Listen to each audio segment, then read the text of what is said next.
To Sunday morning across many southern areas of Wales and England. To the north of that cold air is starting to show its face, and because of that we could see a bit of a frost across parts of Scotland, perhaps northern England, to start on Sunday.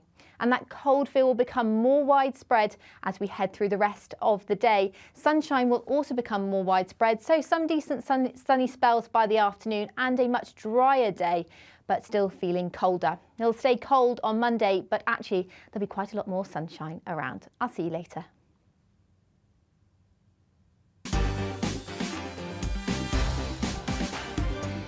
Monday to Thursday nights on GB News. At 6, it's Dubes & Co. 7 o'clock, Farage. At 8, join Jacob Rees-Mogg. And at 9, Dan Wootton Tonight, followed by Headliners. On TV, radio and online. This is GB News.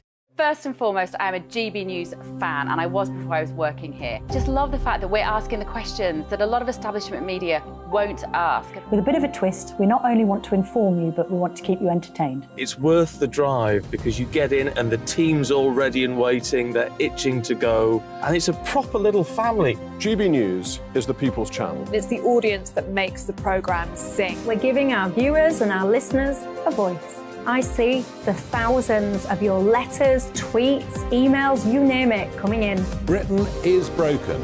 How on earth did we get into this mess? But more importantly, how do we get out of it? The establishment had their chance. Now we're here to represent you. It's time for something different. It's time for GB News. I'm very patriotic. I believe in Britain. Our best days lie ahead. Britain's watching. Britain's watching. Join us here on GB News. The People's Channel. Britain's news channel. Join me, Patrick Christie's, Monday to Friday, 3 till 6. We tackle the day's news agenda like you've never seen before. It's high tempo, high octane, the most controversial topics and the best guests. You will not be able to take your eyes and ears off it. I'm not afraid to ask the questions that you really want answered. 3 till 6 p.m, Monday to Friday on GB News, the People's Channel, Britain's news channel. GB News has its own late-night paper preview show, Headliners, where comedians take you through the next day's top news stories. You don't have to bother reading the newspaper, we've got it covered for you. Headliners, every night at 11 p.m, and repeated every morning at 5 a.m. We won't send you to sleep like some of the other paper review shows out there. GB News, the People's Channel, Britain's news channel. Join me, Camilla Tominey, on Sunday mornings from 9:30, taking the politicians to task and breaking out of SW1 to see how their decisions are affecting you across the UK. Bursting the Westminster bubble every Sunday morning, only on GB News, the People's Channel. Britain's watching. I'm Michael Portillo. Join me on GB News on a Sunday morning for topical discussion, debate, arts and culture, and sometimes even ethical dilemmas. I don't always agree with you, Michael. Michael Portillo, Sundays on GB News, the People's Channel, Britain's news channel. I'm Andrew Doyle. Join me at 7 o'clock every Sunday night for Free Speech Nation, the show where I tackle the week's biggest stories in politics and current affairs with the help of my 2 comedian panellists and a variety of special guests. Free Speech Nation, Sunday nights from 7 on GB News, the People's Channel, Britain's news channel.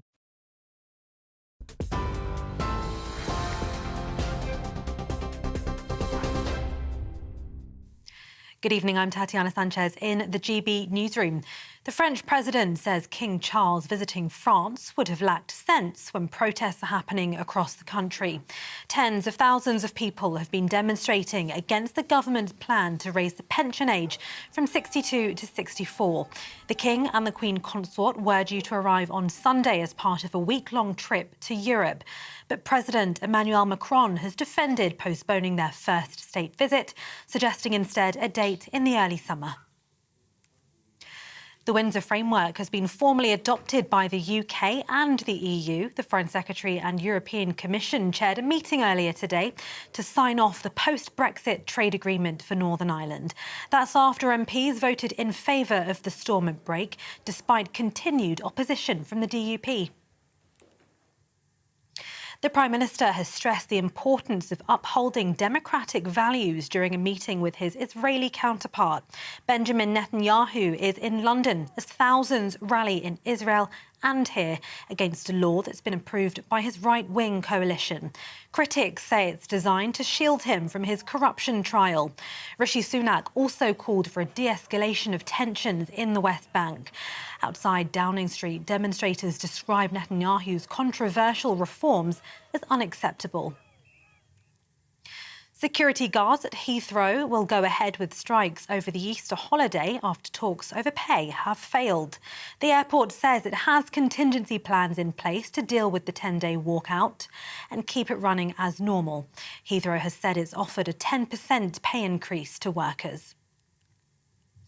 Actress Gwyneth Paltrow has denied being engaged in risky behaviour the day she allegedly skied into a man 7 years ago. Ms Paltrow has given evidence in the witness box on the 4th day of a trial in Utah, where she's being sued for just over £2.5 million. 76-year-old Dr. Terry Sanderson claims he suffered a head injury and broken ribs after being hit from behind by the actress while skiing in Park City in 2016. Ms Paltrow has denied the allegations, claiming instead she is the victim. The Premier League has referred Everton to an independent commission to question reported losses of over £370 million. Everton's loss during the 2021-22 season allegedly breaches the league's profit and financial sustainability rules, allowing clubs to lose a maximum of £105 million over a 3-year period or face sanctions. Well, in a club statement, Everton said they were disappointed by the Premier League's decision. And servicemen who helped carry the Queen's coffin in Edinburgh are among those recognised in the honours list. After the Queen died at her Scottish residence in Balmoral on the 8th of September, the Royal Regiment of Scotland carried the coffin to St Giles Cathedral to lie in rest. The Chief Steward of the cathedral also received honours under the Royal Victorian Order, recognising service to the monarch. TV, online, DAB Plus radio and on TuneIn. This is GB News. Now it's time for Headliners.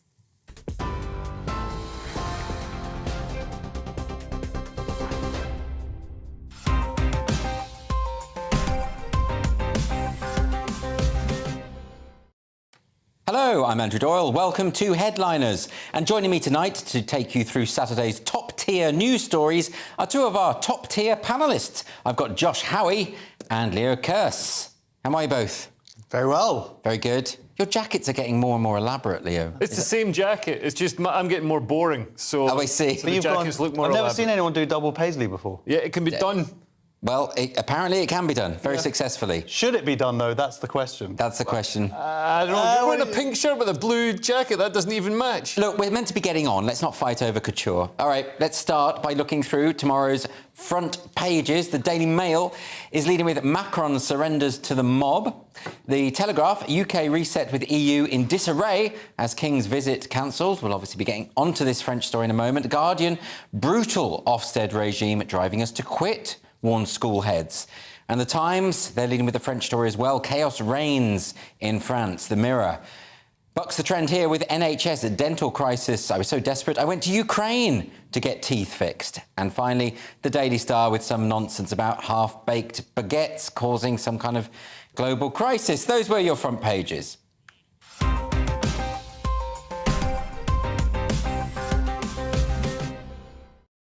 We're going to begin with the Daily Mail. Josh, what are they leading with? Well, they've got a picture of Gwyneth Paltrow, who's in a court case at the moment, I think, and she's wearing some very black boots, shiny boots there. It looks like she's sort of auditioning for The Matrix. It's a bit Matrixy, that shot, isn't it? It is a bit Matrix. Maybe it's coming back. It's a great film. No, the last one was terrible, so I'm kind of glad. Really? Number four? I thought it was absolutely appalling. Really? Couldn't get through it. Oh, okay. Once Doogie Howser turned up, I just switched off. Maybe you didn't get the... I probably didn't understand it, you're right. Very postmodern. Yeah. Anyway, Macron surrenders to the mob, but it doesn't really say how he has. He's saying that he's the one who pulled the king visiting, but I've read other reports saying that it was more of a mutual decision. Yeah, maybe. Yes, I've read that as well. But he has ultimately made the decision that it would be a bad idea. I mean, there was even some graffiti, wasn't there, sort of saying, like, Charles III, do you know what the guillotine is? And stuff like that. Wow. So some of these protesters are getting quite... In French? Or it was probably in French. Guillotine's a French word, so at least half of that sentence is in French. Yes. Yeah, and Charles III? Yeah. Charles III? Charles III. That's how it works. Leo, what do you make of this? I mean, do you think it's a bad idea to capitulate to protesters and say, well, this visit can't go ahead and, you know... No. I mean, well, it depends what the protests are about. I mean, I think Macron, he's been criticised for raising the retirement age from, I think it's from about 22 to 24. So the French are in uproar that they're going to have to do a few more months of 3-day weeks. But he needed to do it to make France a sort of a modern economy, a competitive economy that's not top-heavy with pensioners draining money from the public purse. The problem was he didn't have support in Parliament and he didn't have support amongst the electorate either. You're never going to get support for something like that. People are never going to vote. You want a benevolent dictatorship? Is that what you want? We're basically drifting into communism. In the West, we're drifting into communism because nobody wants to do any work. Everybody loved furlough so much, and now every government is gradually getting bigger and more cumbersome. And the problem when you do this in France, though, is they've got a long history of protesters. People taking to the street, actually doing something about it. There's that photo they set fire to the front of the City Hall in Bordeaux. You know, they mean business. Yeah, they're not lazy when it comes to protesting. No, you'll give them that. In that way, if you can make their jobs protesting, yes, they would be very happy. They'd go to 80, 90 or something. Has he tried calling them far right yet? Because I've noticed Sadiq Khan and Justin Trudeau, Jacinda Ardern, they always say that these protesters are far right as a way of, and then everybody's like, oh, can't have anything to do with it. That must be bad. That's how you win people over. I mean, after the Brexit vote, people were kicking themselves. We didn't call people racist enough. Yeah. That was the issue. That was the problem there. A few more tweets calling people racist would have tipped it. It would have tipped it. Have you noticed as well, so on the front of this Daily Mail article, they're talking as well about this watch business. So Macron was talking about the minimum wage and suddenly realised he was wearing this hugely expensive, whatever it was, like a Rolex, but not a Rolex, but the equivalent. And halfway through the interview, it mysteriously disappears, which suggests that he's quite good at prestidigitation, you know, the whole kind of sleight of hand thing. Or maybe you just got to show your big word there. Well, that's the only reason I said it. Oh, well, but this is an interesting... You know, they're talking as though it's his Marie Antoinette moment. Well, he's saying that it's because it was banging into the table. Well, maybe. That's pretty good. Might be, but I don't know. It's like... In England, like, we had Rishi Sunak, our Prime Minister's going, I've just made loads of money! Here's my tax returns! Yes. But, of course, he's not trying to actually get us to work. And on the front cover of The Telegraph as well, we also have this story. This is... again, about the King's visit being cancelled in France. Leo? Yeah, but there's a smaller story there about migrants being moved from hotels. At the moment, they're being put up, cross-channel migrants, there's 44,000 last year. They're being put up in, like, 4-star hotels, some of them, which is costing the government a huge amount of money. £7 million. Like, every day, I think it is. Yeah. A daily cost of £7 million. That's insane. That's more than Rishi spends on watches. I don't understand why they do. Why not Airbnb or something like that, or one of those sort of pod hotels? Airbnb is more expensive, and also they can cancel like a day before you arrive. Yeah. Which they and they also charge extras as well. Which they probably would do if they found out you're going to stuff 23 Albanian men in there. So instead, they're going to house migrants on old ferries and also into decent but rudimentary accommodation, which isn't something I want to read on TripAdvisor.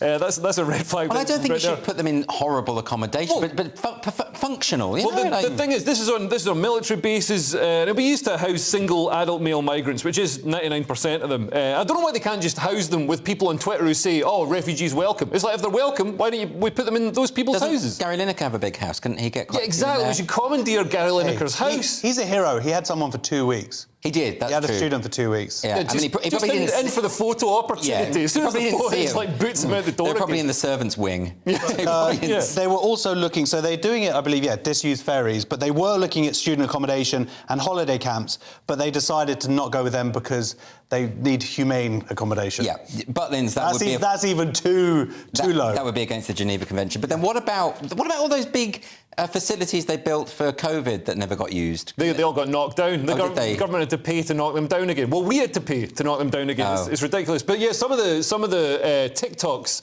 that are used to advertise the cross-channel services by the people traffickers, they literally put adverts on social media saying, "Come and cross the channel with us. We'll charge you, whatever it is, €5,000, and when you get to the UK, it's going to be amazing." They include footage from these hotels that people get put up, and they're like, "Look how amazing it is when you get to England. You get put up in this 4-star country estate, and the British taxpayer pays for it." So they need to change it just to make it a bit less of a pull. OK, well, we're going to move on to the front cover of The Guardian. Josh, they're leading with a different story.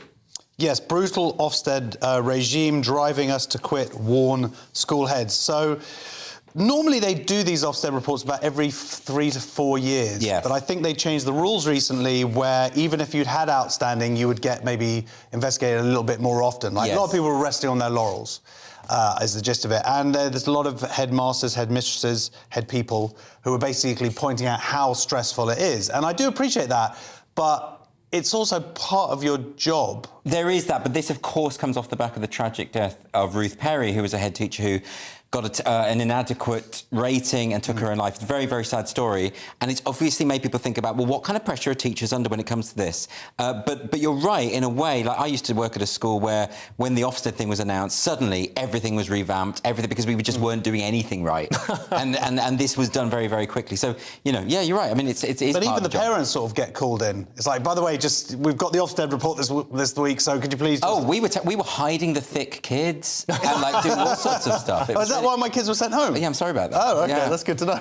Yeah, Leo, it is stressful being a teacher, you know, and Offstad inspections are, you know, you have someone in the room watching your lessons and they scrutinise everything. Yeah, like any other job, you get measured on your performance, and they're saying it's driving. School teachers are saying it's driving us out of education. It's oh no, who's going to indoctrinate the children into being genderqueer communists? Well, that's something, isn't it, that Offstad could do, is they could actually keep an eye on the kind of indoctrination elements of schools, and they're not really doing that. They're probably encouraging it. Well, who knows?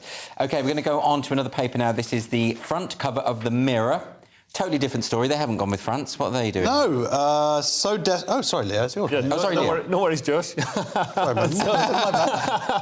Basically, it's got a guy with full-on grumpy person photograph for newspaper face saying, "I was so desperate, I went to Ukraine to get my teeth fixed." So they're saying in The Mirror, obviously they want to slam the Tory government. They're saying people can't get their teeth fixed on the NHS here, but Ukraine, bleeding, bombed-out Ukraine, can still offer an affordable, functioning dental service. It's a scandal and a disgrace that we cannot. However, I mean, it's affordable for people going from the UK. Is it affordable for Ukrainians? That's what I want to know. Well, that's a different question. The minimum wage is a bit lower there. I mean, this is a bit of a clickbaity article, isn't it? Like, so our NHS dentistry is so bad, you have to go to a war zone to get your teeth sorted. But some of the stats in the article are pretty scary. I mean, they're saying that 91% of practices in the UK are not accepting new patients, and there are now 11 million people going without an appointment, and 73 children a day have to have rotten teeth removed because of failures to invest in NHS dentistry.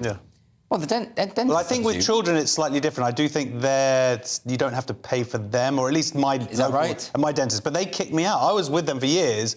And then I went in and something happened with my teeth. Let's not get into it. And I went and had an appointment. They're like, oh, OK, here's a couple of £100. I was like, wait, I've been with you for like 10 years? And they're like, no, because you didn't call in for like 2 years. Oh. So we kick you off the books. Yeah, you have to stay on I didn't know that. So it's like it's this weird thing where you should... You didn't tell me that. But I didn't know. I'm going to send you the bill. Send me the bill. It's my fault. All right.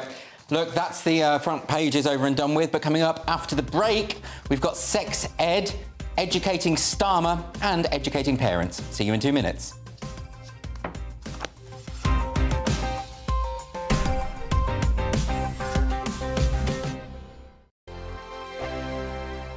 It's all about family, being in people's living rooms, all the interaction and getting to know who our viewers and listeners are. When I was young, my dad used to say, Nana, stop arguing. I wanted an outlet that would enable me to give my opinion. People are going through a really hard time right now, and I know that you don't feel like you're being listened to by the establishment. I came to GB News because it's the People's Channel, and I want the audience to have their say on the events of the day. We're dynamic. We do something different. Democracy shows that the wisdom of the nation is in its people. I get to travel to find out what the story is from a personal perspective. The British people aren't fools. We know when we're not being told the full story. We've got to work out how Britain moves forward from this. It's the best country in the world. The establishment had their chance. Now we're here to represent your views. Britain's watching. Britain's watching. Britain's watching. We're proud to be GB News. The People's Channel. Britain's news channel. Hello, I'm Michelle Dewberry, and you can join me every weekday 6 till 7 on Dubes and Co. You're an inspiration to us all. Clip that bit up. Well, you are. That's my ringtone. My political ambitions those days are gone, I can tell you. She's only teasing. Go on. He's probably going to want to lay down now. I'll give him 2 minutes to have one. Let's respectfully disagree. That's what we like on Dubes and Co. Come and join us. GB News, the People's Channel. Michelle Dewberry, weekday evenings at 6 o'clock. Start the day with GB News. We catch up on all the big stories you didn't hear the night before. And take a look at what the world's talking about this morning. That's right, Monday to Thursdays from 6 o'clock. It's Breakfast with Eamon and Isabel. Straight after breakfast, join us, Bev Turner and Andrew Pearce. We're going to take you through till noon. We'll be tackling the big topics of the day, including the things that the other channels just won't talk about. If it's happening here. Wake up to mornings on GB News, the People's Channel. Britain's news channel. I'm Simon Evans. Join me on GB News for Headliners at 11 p.m. What's the scoop? I'll be joined by two of the country's top comedians. That's right. As we take a look at tomorrow's newspapers tonight. We're going to get into trouble. If it's a big story, we'll be covering it. Spill some tea on him. There we go. But we'll also have some fun. I wouldn't stick up a bank. My father didn't love me. So anyway. Headliners every night from 11 on GB News, the People's Channel, Britain's news channel. We've got a brand new lineup every Saturday night on GB News. From 6 p.m, I'll give you my unique take on the world today. Then at 7, it's me, Calvin Robinson, with my Common Sense Crusade. New to GB News is the Saturday 5. 5 times the opinion. Join us every Saturday from 8 p.m. as we debate the week's stories. With us 4, plus a special guest. And at 9, of course, it's Mark Dolan Tonight. Brand new Saturday nights on GB News, Britain's news channel.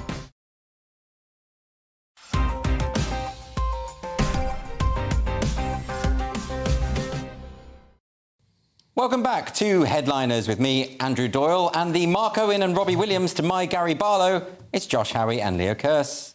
Let's kick off with Saturday's Mail. Josh, is this what Keir Starmer has to do if he wants to self-ID as a Prime Minister? Yes, it is.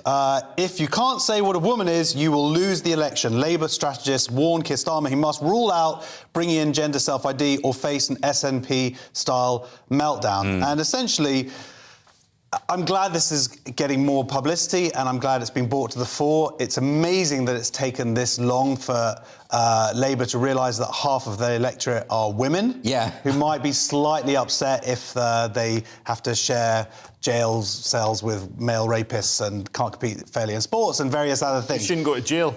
Well, don't commit a crime. That's my advice to women. Well, you know, you have no idea about basic human rights, Leo. But then what about this idea? I mean, Keir Starmer was interviewed on Nick Ferrari's show last year, and he was asked whether, women could have a penis, and he spent about half a minute. 99%. He was just doing all that, and you think, just say women don't have Well, this is what a senior Labour source told the newspaper. If Keir is still being asked by the time of the election what a woman is, then he's lost on day one. And that's absolutely right, because if you can't answer a very simple question honestly and truthfully, then the electorate will just absolutely suss you out. Well, you look like a coward. It has brought down Nicola Sturgeon, or at least in part.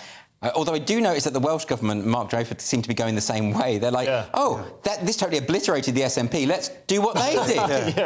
These people why can't people learn these basic lessons in politics? Yeah, and I don't think, whoever gets in following Nicola Sturgeon, I don't think they're going to do, unless it's Ash Regan, they're not going to do an about... Well, Humza Yousaf is going to double down. He said we did nothing wrong. Yeah. What, are you blind? What the hell are you talking about? It's amazing. The trouble with Keir Starmer is, what people like in a politician, especially if they're a leader, is consistency and knowing what they want and sticking to their guns. And he's just flip-flopping and focus grouping this issue and changing his mind depending on what seems to be the way the wind is blowing. And that's not what you want in a politician. No, I think you do want a politician who's going to change their mind, who's going to read the more evidence. I agree with you, they should have been on this issue much more, and he does seem to be sort of pulling back from the brink, because he did sort of say last year that they would bring in self-ID. So there seems to be some sort of recalcitrance now. Well, they now know that self-ID is open to exploitation, as anyone with half a brain. Well, at the time that he said it in 2021, people have been saying for years how this exactly would play out. So the fact they didn't listen, this is part of people living in a bubble. Now, I was in Marrakesh last weekend, and I was talking to this couple. They were at a party with Keir Starmer. And these are the kind of people you hang out with, basically. I say, pink shirt. And then they were saying, this trans issue is just a right wing, it's just it's culture wars and stuff like that. And I said exactly this. I was like, no, this is a hugely important issue. Like, he has to be able to say what a woman is, the electorate, to trust him and all this stuff. And they're like, no. But are you still the kind of bubble. Now? Nope. They actually refused to speak to us for the rest of the weekend. There we go. And that just shows how toxic this debate is. Like, the fact that you can't even assert the difference between men and women without people reacting really weirdly. But I love that this is becoming, people say, oh, it's culture wars, it's culture wars. It's not, no, this is just basic common sense. And it's gonna balloon out of, because anybody who questions it is derided as some sort of far-right bigot. Including Rosie Duffield, Labour MP, who's been the treatment that she's had, and why Keir Starmer hasn't properly stepped up to the plate to defend her, the abuse she's got. Just like Jewish people got, Jewish MPs received under Corbyn's government. Take a stand. Well, it still hasn't, and I've seen Rosie Duffield yet again getting more abuse today on Twitter. And by the way, mostly women. When they take a stand. Fortunately, no one cares about us. OK, right, we're going to move on to this next story. This is Saturday's Independent now, and Leo, hey, teacher, leave those kids alone. Not much chance of that happening in 2023. So leading organisations have written a letter to the Cabinet Minister for State Schools, warning that sex education risks becoming engulfed by culture wars. There's been issues in the papers recently about sex education, teaching kids that they're queer if they don't know who they fancy. And this isn't like 16-year-olds. This is 11-year-olds. I saw that 11-year-olds told that they don't know what their sexuality is. They're queer. Yeah, they're queer. No, they're 11. Yeah, you're 11. You don't need. You're allowed to not be worried about sex and all that sort of stuff because you're way underage. Also, kids are being taught how to choke each other. The safe way of choking. I thought the safest way of teaching kids how to choke each other is to not teach them to choke each other. That just you know what? It's what like the modern like you've been tangoed advert. Why do they talk about this like they're saying that the culture wars are going to engulf all of this? The ones who are saying we need to teach kids that there are 100 genders, those are the culture warriors. People responding to that are being characterised as the ones starting a culture war. They're responding to it. Anybody making sensible points, which this letter actually does go on to make. It says, we need to protect girls and we need to, challenge schools, the best opportunity to challenge attitudes which condone abuse, male on female abuse. So they do make some good points. But if anybody makes, smart points about, like, saying, hey, maybe we shouldn't have the sex education done by a drag queen who's telling these children that there's 72 genders. If anyone makes sensible points like that, they're condemned as some sort of far-right bigot. Josh, what do we do about this? Because, we've had groups such as the Safe Schools Alliance, which have been compiling all of this evidence of the kind of materials that are being taught in schools, and they're there for... In fact, the SNP MP, John Nicholson, he has said there's no evidence that any of this is happening. Safe Schools Alliance tweeted him links to all of the evidence, very comprehensive, and he blocked them and said, oh, there's no evidence. So, in other words, if you don't look at the evidence, it doesn't exist all of a sudden. Well, like there's people in Morocco. I don't know if I mentioned this, but I went to Morocco last weekend, and this was part 2 of the conversation where they're a gay couple, and they were basically saying, and now gay sex education is not all about gay relationships, aren't going to be taught in schools and whatever. And I was like, no, that's not what this is about at all. It's because of this choking and being taught about anal sex and all this other stuff. They're like, that's not true, that's not happened, I'm a school governor, whatever. And I was just like, look, let me get my phone out right now. And then I realised there was like data charges. I was like, you know what, you can just have to take my word for it. But why the denialism? But they were so absolutely convinced. And I was talking about the school in the Isle of Man and whatever, and they were like, that's impossible. I was like, please, just Google it yourself. But why won't, even if they look at the evidence, they will then say this is a right-wing fabrication? No, well, that's the thing, of course, because then, oh, no, it's just one school. Oh, it's 10 schools. Oh, it's not the majority of schools, whatever. But this whole article, and in fact, this whole 50 organisations coming together, is a switcheroo, because what these articles are saying is absolutely correct, i.e. we need to particularly teach about pornography, to, safely, we have to teach... Where to find it. Yeah, exactly. Power imbalances in relationships, cultural, faith-based viewpoints, men's behaviour to women. Like, there's a lot of stuff here, protecting young women, absolutely. And then it says LGBT plus issues. Now, here's the thing, it's the T plus is the problem. It's the T plus is the 73 genders, is that there are 3 sexes instead of 2. If it was just about homosexuality and about how some people like to dress in different clothes and identify as they wish, that's different than saying there are 73 genders and all that. And that's the problem, and that's why gay people have been protesting all along about organisations like Stonewall and have separated themselves from Stonewall, because it's exactly as they could see that this is the kind of thing. If they're going to be lumped in together, then unfortunately the good stuff gets thrown out with the bad. We do have to move on now. This is the Times next. And Josh, government overreach in Utah or just good parenting? Yeah, Utah law gives parents full control of children's social media. Now, I wonder first, why do you not have control over your child's social media anyway? But I wanted to ask about this. What age are they talking here? Because surely 18. Well, you can't have control over a 17-year-old's social media. Surely they need some privacy. Well, no. Well, do they?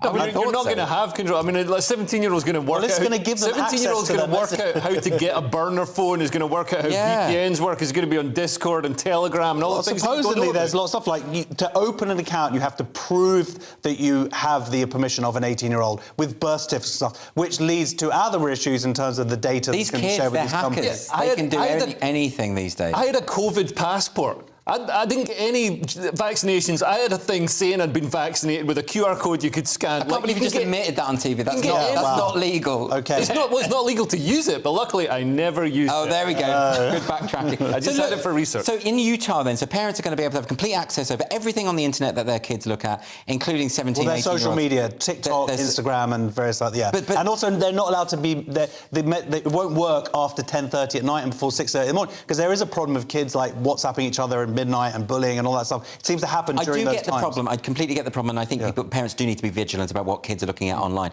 On the other hand, I also think in their later teens, people do need privacy a bit. I mean, I do think we need to get children back into bullying each other in real life, like physical bullying, you know. Character building stuff. Yeah. Like a purple nurple.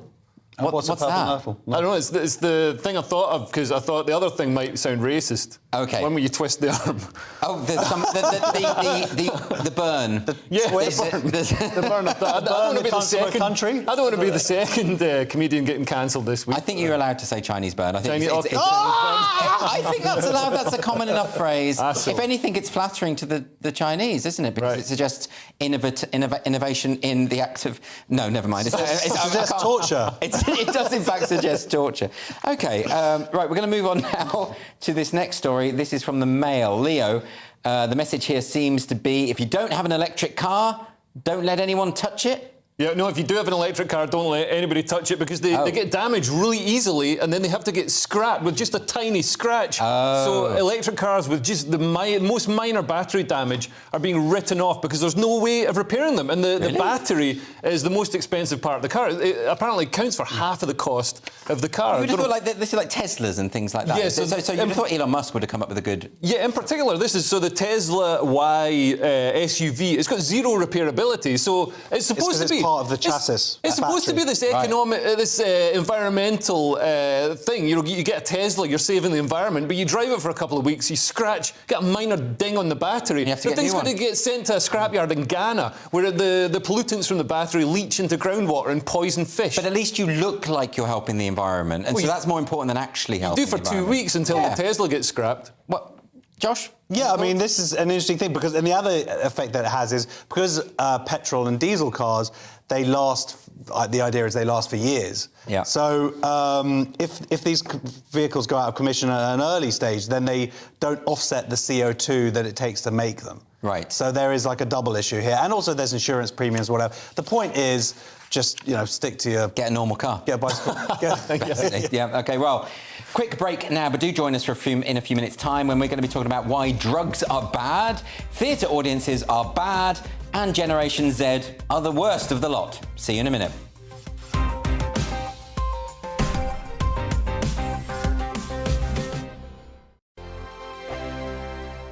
I joined GB News because I was sick and tired of not hearing my views being represented, not just mine, but so many people that I knew and spoke to. I just couldn't get my voice out there. I couldn't say anything. I couldn't do anything. Whatever the narrative was, I kind of had to follow it. GB News is there to provide a voice for those who have been ignored by the establishment media. We think different things, we've got a different style. GB News is here to be optimistic and positive about the future. It's real kind of dynamic and flowing, with the audience very much at the heart of it, like a big family. Here at GB News, we talk about the things that matter to you. Hearing the voices from right across our towns and cities, especially our towns. All sides of the argument represented with a heavy dose of opinion. We're on a mission here to make a difference. And the GB News family really is here for you, and whatever time of day you can watch or listen. Britain's watching. Britain's watching. We're proud to be GB News. The People's Channel. Britain's news channel.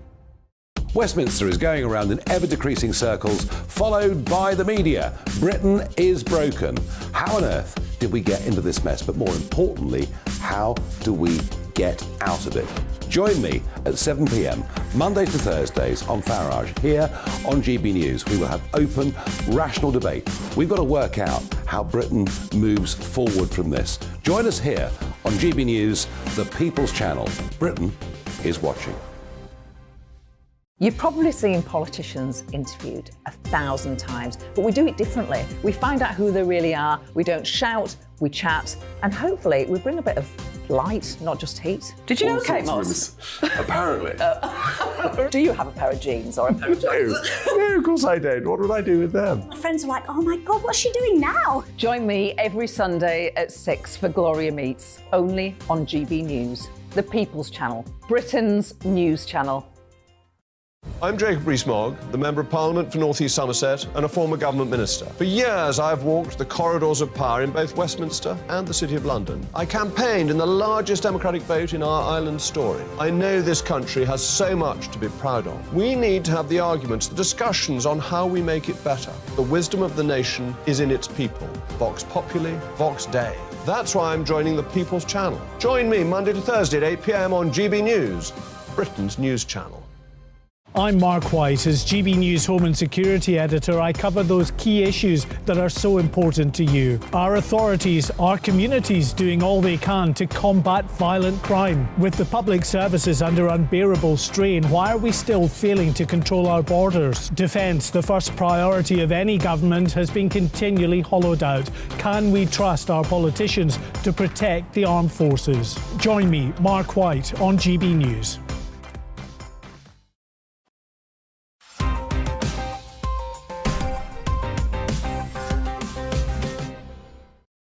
Welcome back to Headliners, your first look at Saturday's newspapers. And Leo, we're going to kick off this section with this.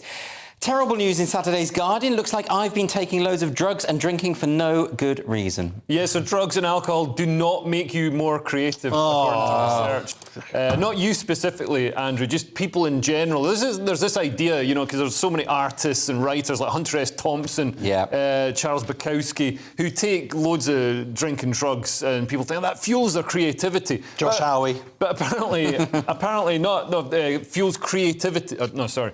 But yeah, apparently what does make you better at art, more creative and stuff, is travel, meditation, training, and exposure to culture. But I've got to say, this says the professor that did the study says we hear about in the media is people who successfully enhance their creativity using drugs, but we don't hear about the examples where somebody took drugs and passed out, therefore their creativity was lower. So it does suggest that your creativity will be higher as long as you don't pass out.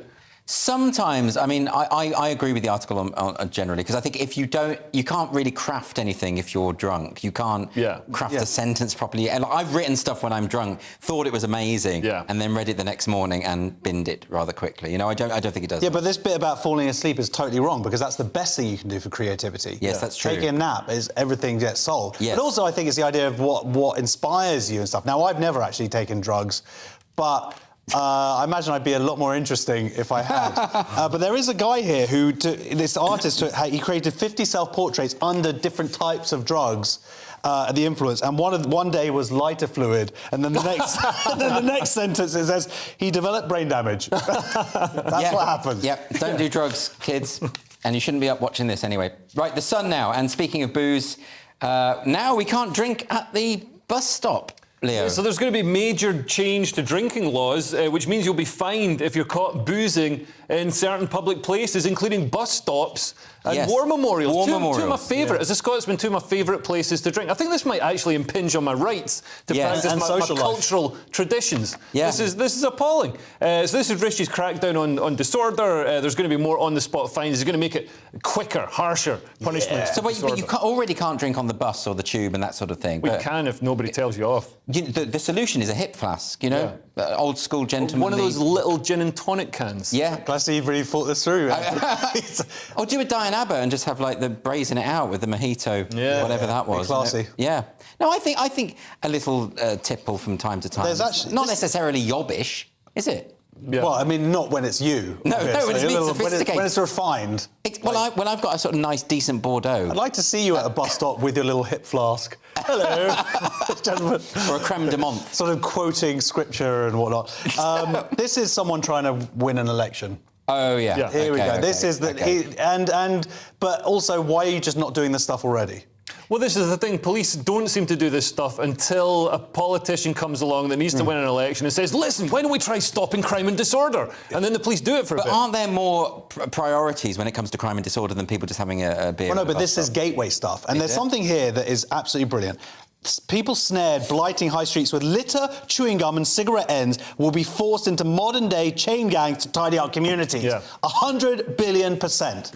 You think that should happen? Absolutely. Well, and crime science, like crime theory, shows that, well, it's not even theory, it's proven, broken windows theory. So if you tidy up an area and make it seem like somewhere that you can't commit crime, low-level crimes, you fix the broken windows, the graffiti and all the rest of it, people won't commit worse crimes. Is that true? Yeah, absolutely. That's what they did in New York, where they had the zero-tolerancy type thing. It's what we did in London when I was a criminal intelligence analyst. Yeah, well, it's what Tony Blair brought in, and now they're... Is it true? Because I remember at Vauxhall tube station, they used to play classical music, and they thought that would stop criminals.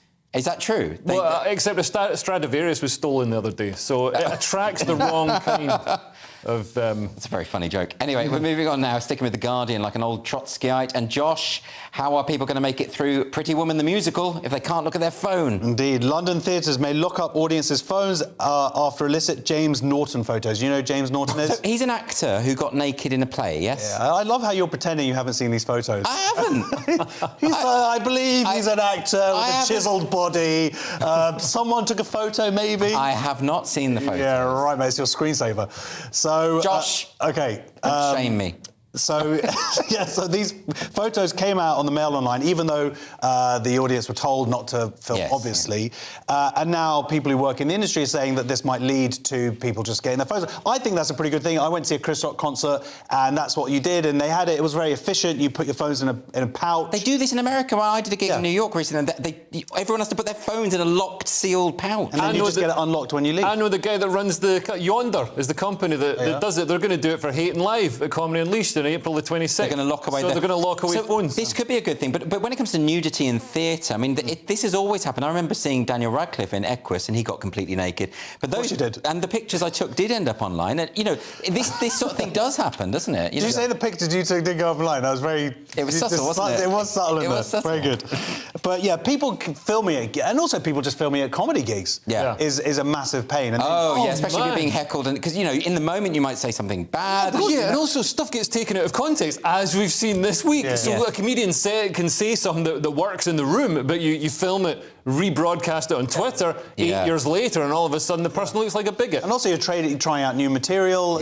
You need to fail. You need to be able to be racist on stage. Maybe that's the future. We lock away all phones. I mean, I've seen Jerry Sadowitz. If someone pulls a phone out, he's horrible to them. He screams at them. Really scary. But the problem is that more people if they don't pull a phone out. But then more people get their phones out to start filming him screaming at them. At the thing. It becomes a you're right. No more phones at live performances. OK, Leo, the Mail now has a story about why Generation Z will never achieve anything.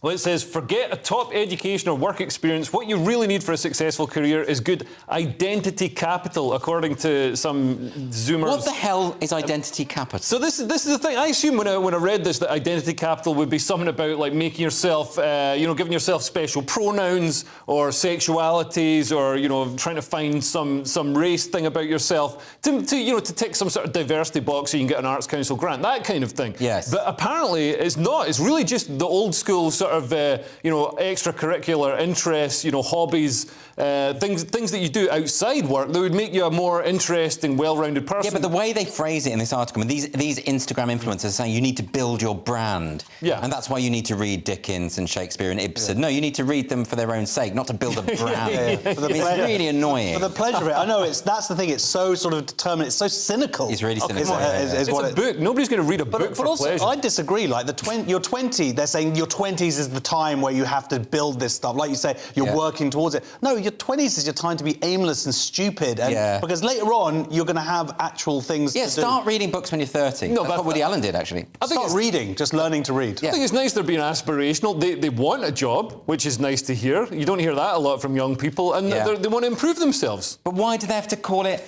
identity capital? Sounds like a bank. Yeah, that's a weird... It's annoying, is all what my it is. money's in identity capital. And it's nothing to do with their identity. It's to do with what they've learned and how their personality but they make everything into identity now. That's the problem with identity politics. Well, that's because they don't have any identity. That's boring. the irony here. Yeah. You don't have an identity in your 20s. You're an idiot. OK, we're going to move on to Saturday's Independent next. And Josh, did Spotify nearly get away with it? Nearly. Spotify has spent only 10% of the diversity budget promised after Joe Rogan controversy. Evil. So, yes, in Cancel 2021, Joe Rogan, onto his massively popular podcast, got this discredited Dr.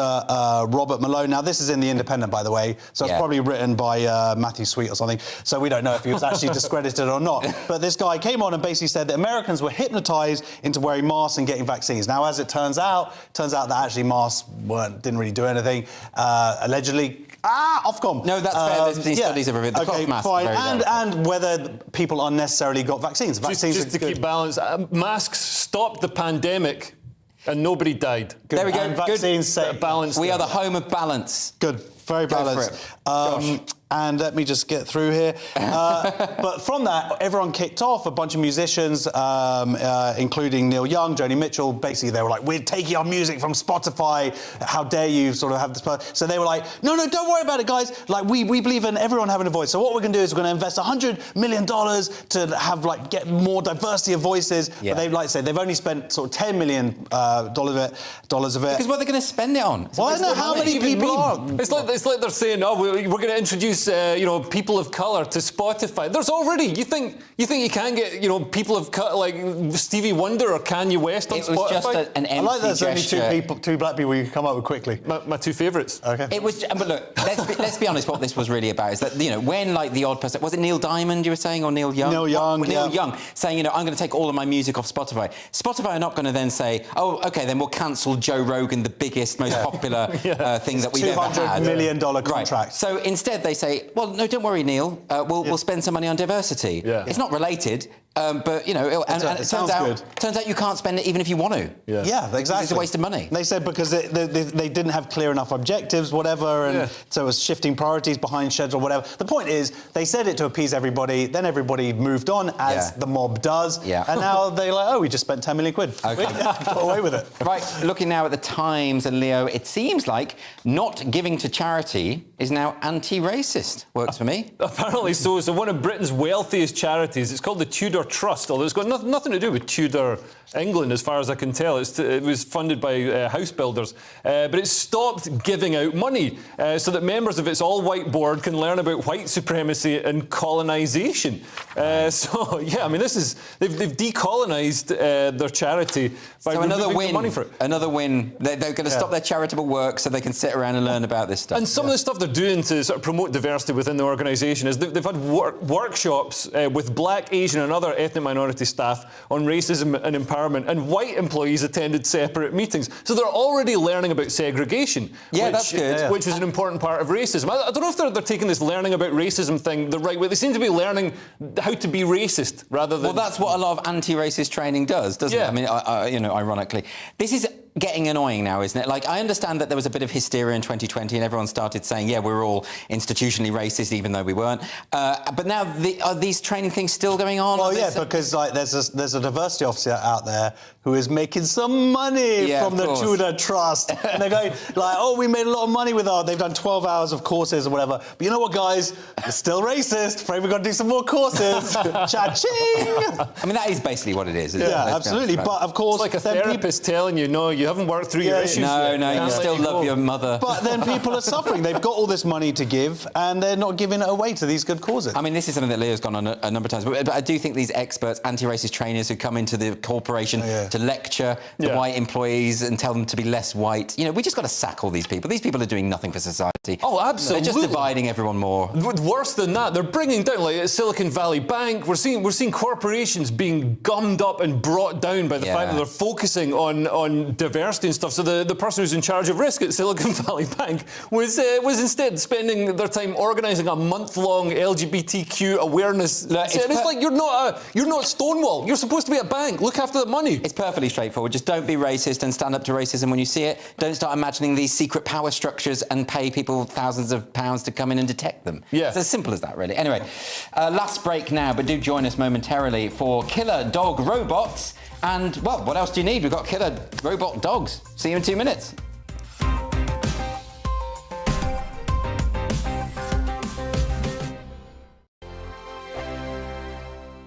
Monday to Thursday nights on GB News. At 6, it's Dubes & Co. 7 o'clock, Farage. At 8, join Jacob Rees-Mogg. And at 9, Dan Wootton Tonight, followed by headliners. On TV, radio and online. This is GB News.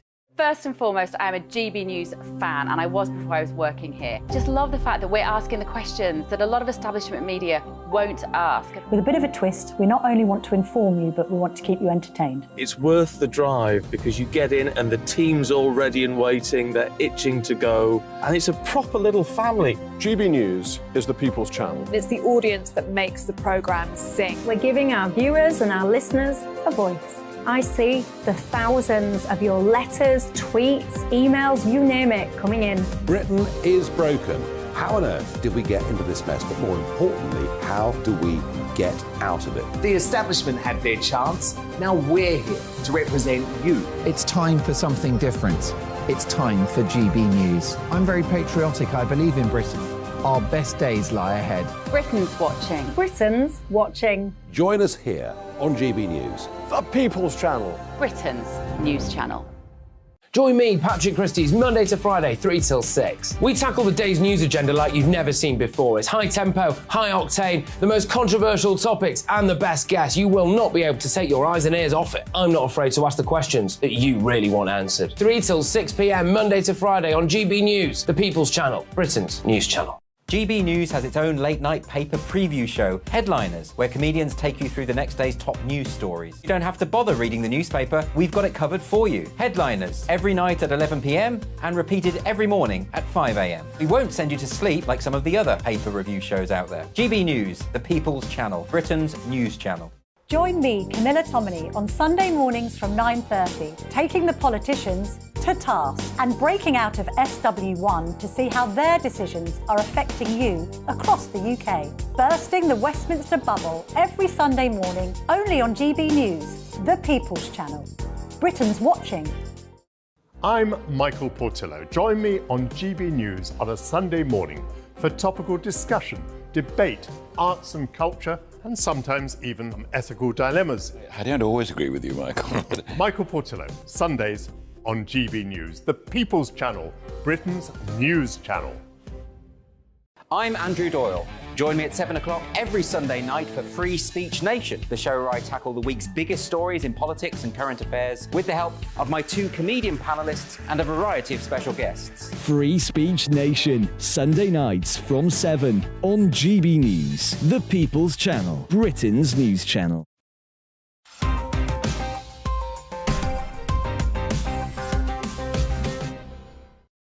Welcome back to Headliners, your first look at Saturday's newspapers, and straight into Saturday's Mail now in this section. And really, we just need to lock scientists up at this point, don't we, Leo? Have we got this one? Yeah, so killer robot dogs that are controlled by soldiers' minds are being trialled by the Australian Army. Oh, okay. No, this is terrifying. This is obviously terrifying. They said something last year, I think, about it, like they were able to control it, but now what they've done is they've taken it further in that they've managed to put it inside helmets. So wait, so the soldiers can just think, dog, you need to attack this person, and the robot dog does that. Have they not watched like sci-fi films and see where this goes? I mean, we are dead. We're all dead. And they're saying it does it with 94% accuracy. Jeez. The other 6% is where they just killed a few innocents by mistake. But well, so that's a better rate than the sort of Reaper drones that are used in Afghanistan. The issue with this, though, is now that you're implementing AI into this stuff, you know, it's one day, you know, the soldier is making the robot dog attack its enemy, and then the robot dog decides, actually, I'm going to attack everyone, including the person who's supposed to be my master, right? and the trouble is the AI is super woke. So all the AIs that have been developed are super, super, super woke. So if you go to the Middle East, they won't attack anybody. They will only attack middle-aged white English men. Yeah. Do you know any?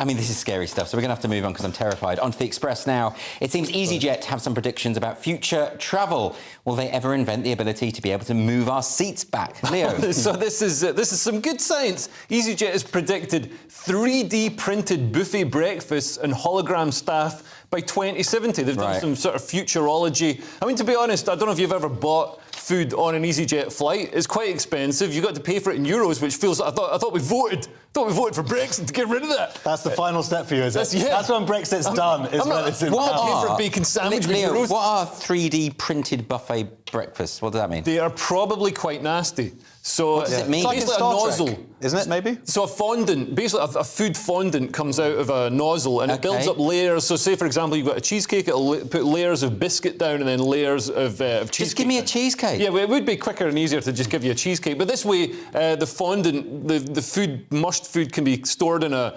bag. Yeah, I mean, this is horrible. Ages. Also, hologram staff. I don't want that because they'll have AI in them and they'll. There is some cool stuff. There's the heart thing. So everybody's got an individual biometric heart pattern. Yes. So you won't need passports. You'll just walk through a sensor. Yeah. An unseen sensor, and then you won't need passports anymore. And because that'll be a shame because I'm about to get my blue passport. Don't want to give that up already. OK, well, I'm not as confident as you guys. I think this is all... So I hate progress. OK, so we're going to move on now to a traumatic flying story in the Mirror. But perhaps not for the reasons you think. Josh. This is great. I want my money back. A passenger died on my flight, disrupting our experience. There's someone driving on a plane back to London from Jamaica. Someone died 2 rows behind them, and they want their money back. And this is what it was. This is all a post that they put online and the complaint to British Airways. And then it just sort of goes off like, because the person died, you didn't bring around the drinks tray enough. Oh, so it's not the trauma of being in the proximity of someone who died. Like that, and then it's like they didn't get their gin and tonic. The flight was delayed, and then you only gave us vouchers enough for like 1 meal. It's this hilarious thing where some poor person dies on a flight. Yeah. This person just talking purely about how it's really upset like them in terms of the experience of their flying. Yeah, but we all feel like that. You know, when a train's delayed or something like that. You know, we have that same reaction. I mean, I'm sure it's bad for the person who died. Yeah. Well, yeah, sure. Now I'm late. Yeah. Which is a tragedy for me. But it's just funny to someone just to write it out to that crazy, level. yeah. And then at the end it says, you know, they should not have been normalised or swept under the carpet. And I'm thinking, what? Yeah. OK. Right, the Star next, and Leo, you're pretty tall. I suggest you don't go and try any clothes in Thailand. What's this about? I love this story. So somebody went to Thailand. Erica Severini took a trip to Bangkok, Thailand, and went to the plus size. I'm guessing she's a big lass. She went to some plus size shops, and the names were apparently really offensive and savage. They've got one of the shops is called Fatty Fat Girl, which is really, I mean, that's amazing. That's amazing. Another one was called Love Calories. But we've got a friend of the show watching in Thailand. He's confirmed that they do it. They're just blunt. They don't mess around. Yeah. It's like if you're big, you're big. And one's called Moo Moo. Moo Moo, I think, is a bit much. I mean, that's unfair. But on the other hand, you know, being direct about sizes. I mean, there used to be a shop, wasn't there, called Large or something? High and Mighty. High and Mighty. Yeah. So what's but that's a nice. There's a slight difference between fatty, fat, and high and mighty. No, but don't fat activists call themselves fat activists? No, they call them, don't they? They do. They do. Actually, that's the militant fat activist. I think most fat people just, you know, they don't want to think of themselves as fat. Yeah. I think that's why they laugh at my jokes when I make fun of fat people. Whenever I'm performing, I'm always like, why are all these fat people laughing at me being horrible about fat people? And it's like, because they don't know. But the other thing about in Thailand is that because of the sizes, like what they think is fat, there's no way that a Western fat person is going to fit into a Thai fat person's thing. Is this a good strategy to sell? Do people actually, if there's a shop called "You Should Lose Weight, You Fat Jabber," do people go in there and actually buy the clothes, or do they feel insulted? I'd go there. I'd go there just to see who's in there. I mean, I would go to definitely support it. It's a great idea. OK. The show is nearly over now, so let's take another quick look at Saturday's front pages. So we've got the Daily Mail here. Macron surrenders to the mob.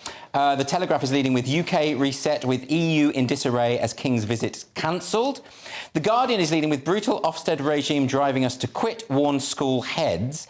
The Times has chaos reigns in France. The Mirror has NHS dental crisis. I was so desperate I went to Ukraine to get my teeth fixed. And finally, the Daily Star has this ridiculous story about half-baked baguettes, but that's the Daily Star for you. Those were your front pages, but that is all for our show tonight. Thank you very much to my wonderful guests, Josh Howie and Leo Kearse. And headliners, of course, will be back tomorrow at 11 o'clock with Steve N. Allen, Leo Kearse and Tamar Katan. And remember, if you're watching the 5 a.m. repeat, please stay tuned for The Breakfast Show, which is coming up just after the break.